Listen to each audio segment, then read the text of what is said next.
Autistic condition உள்ள குழந்தையுடைய பெற்றோரா நீங்க. அப்ப இந்த வீடியோ உங்களுக்காக தான். நீங்க ஸ்கிப் பண்ணாம எண்ட் வரைக்கும் பாருங்க. ஆட்டிசம் ரிலேட்டடா தான் இந்த வீடியோல நான் பேசியிருக்கேன். ஸோ ஆட்டிசம் உள்ள ஒரு பேரண்ட்டுக்கு நீங்க நெறைய தெரப்பீஸ்லாம் கூட்டிட்டு போறீங்க அப்படின்னா, கண்டிப்பா தெரிஞ்சிருக்கும். இந்த ஆட்டிசம் அக்செப்டன்ஸ் டே பத்தி. ஏப்ரல் 2 ஆட்டிசம் அக்செப்டன்ஸ் டேவா வந்து நம்ம செலிப்ரேட் பண்றோம். காரணம், நெறைய பேரண்ட்ஸ் கிட்ட இந்த ஆட்டிசம் இருக்கு. ஆட்டிசம்னா என்னங்கிற ஒரு அவேர்னஸ் இப்ப நெறையவே இம்ப்ரூவ் ஆயிருக்கு. பட் ஆனா எல்லாருமே அக்செப்ட் பண்றாங்களான்னு கேட்டா நோ. ஏன்னா அவேர்னஸ் இருக்கிற அளவுக்கு அக்செப்டன்ஸுங்கிறது குறைவா தான் இருக்கு. ஏன்னா நிறைய பேரண்ட்ஸ் வந்து ஆட்டிசம்னா என்ன, அது எந்த மாதிரி இருக்கு, ஸோ அவங்களுடைய சைன்ஸ் அண்ட் சிம்டம்ஸ் எப்படிலாம் இருக்குங்கிறதெல்லாம் இப்போ நிறைய பேருக்கு தெரியுது. ஏன்னா அந்த அளவுக்கு நம்மளுடைய சோஷியல் மீடியாவில் ஆட்டிசம் ட்ரைட்ஸ் பற்றி நிறைய பேர் பேசுகிறாங்க. ஈவன் நாங்களுமே கூட பேசியிருக்கோம் இல்லையா?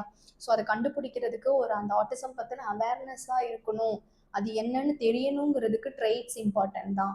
பட் ஒன்ஸ் நீங்கள் அவேர் ஆகிட்டீங்க, உங்களுக்கு ஒரு டயக்னோஸ் வந்துருச்சு, நீங்கள் தெரப்பி கூட்டிகிட்டு போகிறீங்கன்னா இந்த அவேர்னஸ் மட்டும் போதுமா அப்படின்னு கேட்டால் டெஃபினெட்லி பத்தாது. இந்த ஆட்டிசம் ஜேர்னியில் ஒரு பேரண்ட்டுக்கு ஆட்டிசம் அவேர்னஸ் மட்டும் போதுமான்னு கேட்டால் கண்டிப்பாக கிடையாது. அவேர்னஸோடு சேர்த்து அக்செப்டன்ஸ் தான் ரொம்ப ரொம்ப வேணும். ஏன்னா நிறைய பேரண்ட்ஸ் அக்செப்ட் பண்ணுறது குறைவாக தான் இருக்குது. பிகாஸ் அவங்க தெரப்பி கூட்டிகிட்டு வராங்க, நம்ம தெரப்பி கொடுக்குறோம், இந்த குழந்தைக்கு தேவையானது எல்லாமே கொடுக்குறோம். ஆனாலுமே கூட அந்த குழந்தை நார்மல் குழந்தை மாதிரி எப்போ பண்ணுவான், நார்மல் குழந்தைங்க மாதிரி என்ன செய்வான், அவனுடைய ஒரு வேலை ட்ரைட்ஸ் எல்லாம் இருக்குன்னா அவன் அப்படி பண்ணுறான் இப்படி பண்ணுறான், இதெல்லாம் ரிகவர் ஆகுமா ஆகாதான்னு எக்கச்சக்கமான கொஷின்ஸ் இருக்குது. ஸோ ஃபர்ஸ்ட் ஆஃப் ஆல் நீங்கள் புரிஞ்சுக்கணும், நியூரோ டைவர்ஜன் கண்டிஷனுங்கிறது ஒரு டிசீஸ் கிடையாது, அது ஒரு பேட்டர்ன்.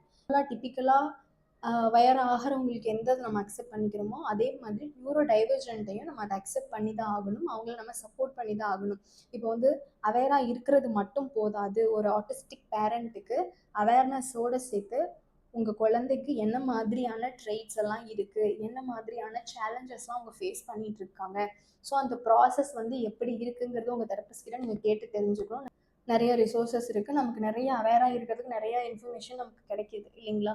ஸோ நீங்கள் ஆட்டிசம் பற்றி நீங்கள் நிறைய லேர்ன் பண்ணணும். ஒரு ஆட்டிஸ்டிக் பேரண்ட்டாக இருக்கீங்க அப்படின்னா நீங்கள் லேர்ன் பண்ணுறதோடு இல்லாமல் உங்கள் குழந்தைகிட்ட அந்த ட்ரெய்ட்ஸ் அண்ட் சேலஞ்சஸ்லாம் என்ன அப்படிங்கிறத ஃபோக்கஸ் பண்ணணும். ஸோ அதை குறைக்கிறதுக்கு தான் நம்ம தெரப்பீஸ்லாம், இந்த காம்பினேஷன் ஆஃப் இவ்வளோ therapies, dietary plants and supplementations, இது எவ்ரி திங். பட் இதை குறைச்சா மட்டும் போதுமா அப்படின்னு கேட்டால் நோ. ஆட்டிஸ்டிக் குழந்தைக்கு என்ன இவ்வளோ ட்ரைட்ஸ்லாம் நம்ம சொல்கிறோம் பார்த்தீங்களா, அப்படி பண்ணுவாங்க இப்படி பண்ணுவாங்க இந்த மாதிரி இருப்பாங்கன்னா அது மட்டும் கிடையாது ஆட்டிசம். அவங்களுக்கு நிறைய ஸ்ட்ரென்த்தும் இருக்குது. எவ்வளோ நெகட்டிவ் சொல்கிறோமோ அதே அளவுக்கு அவங்களுக்கு ஸ்ட்ரென்த்தும் இருக்குது. நிறைய ஆட்டிஸ்டிக் பேரண்ட்டுக்கு அந்த குழந்தை என்னெல்லாம் பண்ண மாட்டாங்கிறது தெரியும், பட் ஆனால் என்னெல்லாம் பண்ணுவான், அவங்ககிட்ட என்னெல்லாம் ஸ்ட்ரென்த் இருக்குது அப்படிங்கிறது நிறைய பேர் ஃபோக்கஸ் பண்ணுறதில்ல.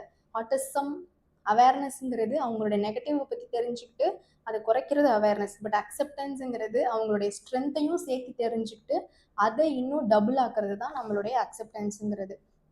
பிகாஸ் ஒரு ஆட்டிஸ்டிக் நியூரோ டைவர்ஜன் கண்டிஷன் உள்ள அந்த குழந்தை எந்த விதத்துலையுமே ஒரு நார்மல் குழந்தைய கம்பேர் பண்ணும் பொழுது அவங்க குறைஞ்சவங்க கிடையாது. சொல்லப்போனால் நார்மலாக நம்மளால் முடியாத எவ்வளோ விஷயங்கள் அவங்களால முடியும்.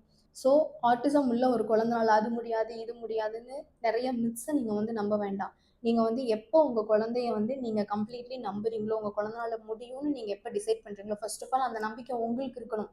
ஏன்னா நிறைய பேரண்ட்ஸ் வந்து ஒரு ஒரு பழமொழி உங்களுக்கு தெரியுங்களா, நம்ம முகத்திலேயே அழுக்க வச்சுட்டு போய் கண்ணாடியை போய் ஒரு 1000 தடவை தொடச்சாலும் அந்த அழுக்கு போகாது. அந்த மாதிரி தான் நம்ம குழந்தைக்கு ஒரு நியூரோ டைவர்ஜன் கண்டிஷன் இருக்குன்னு தெரியும், அதில் ஏதோ ஒரு மாற்றம் இருக்குன்னு தெரியும். ஆனால் அந்த மாற்றத்தை வந்து நம்ம சரி செய்யறதுக்கு என்ன பண்ணணுங்கிற ஒரு ஒரு சொல்யூஷனை யோசிக்காம அதை ஒரு அக்செப்ட் பண்ணாம நார்மலா அவன் எப்ப பண்ணுவான், மற்ற குழந்தைங்க மாதிரி பண்ண மாட்டேங்கிறான், அவங்க பண்றதெல்லாம் இவன் செய்ய மாட்டேங்கிறான், அவனுடைய அந்த சென்சரி பேட்டர்ன் டிஸ்ரெகுலேஷன்ஸ்லாம் அக்செப்ட் பண்ணாம அவன் பண்றது எல்லாமே வந்துட்டு ஒரு அப்ராப்ரியேட்டான ஒரு இதுக்குள்ள வந்து ஃபாலோ ஆக மாட்டேங்குது அப்படிங்கிறத அவங்க ஃபோக்கஸ் பண்றாங்களே தவிர அதுவுமே ஒரு கண்டிஷன் தான். அவங்களால அதுதான் முடியுங்கிறத அக்செப்ட் பண்ணிட்டு அவங்களால என்ன முடியுங்கிறத ஃபோக்கஸ் பண்ணாம விட்டுறாங்க.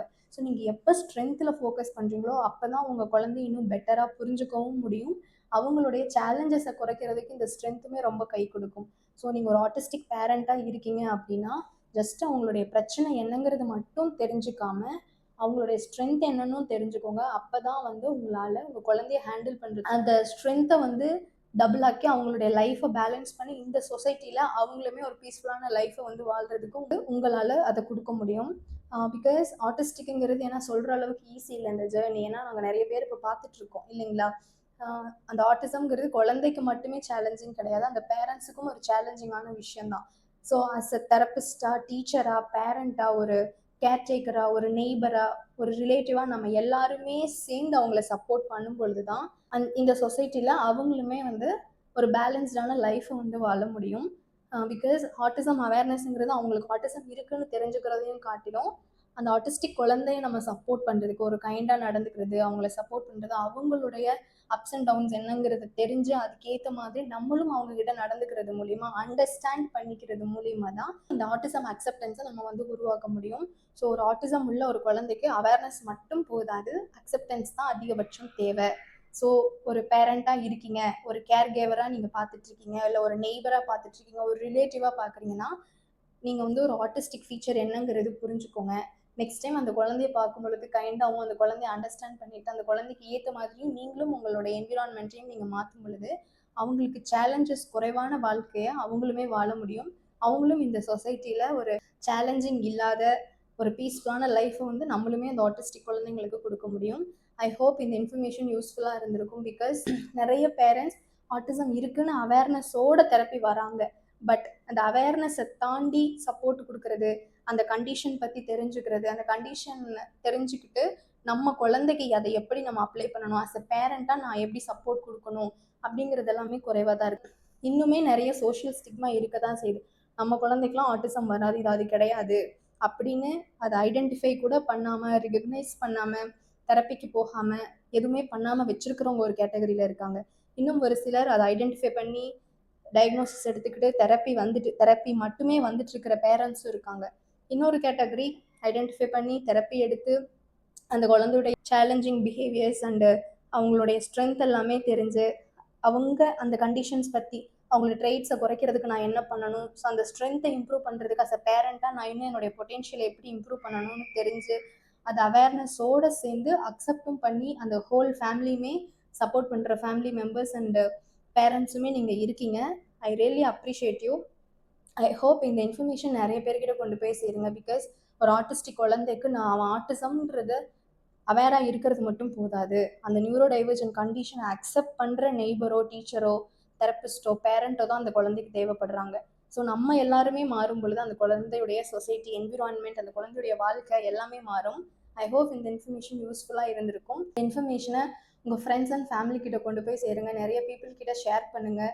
ஸோ நீங்கள் பண்ணுற ஒவ்வொரு ஷேருமே கூட யாரோ ஒருத்தருடைய லைஃப்பில் வந்து ஒரு மாற்றத்தை உருவாக்கும் நான் நம்புகிறேன். ஐ ஹோப் நீங்களும் அதை நம்புவீங்க. தேங்க்ஸ் ஃபார் வாட்சிங். Keep support us.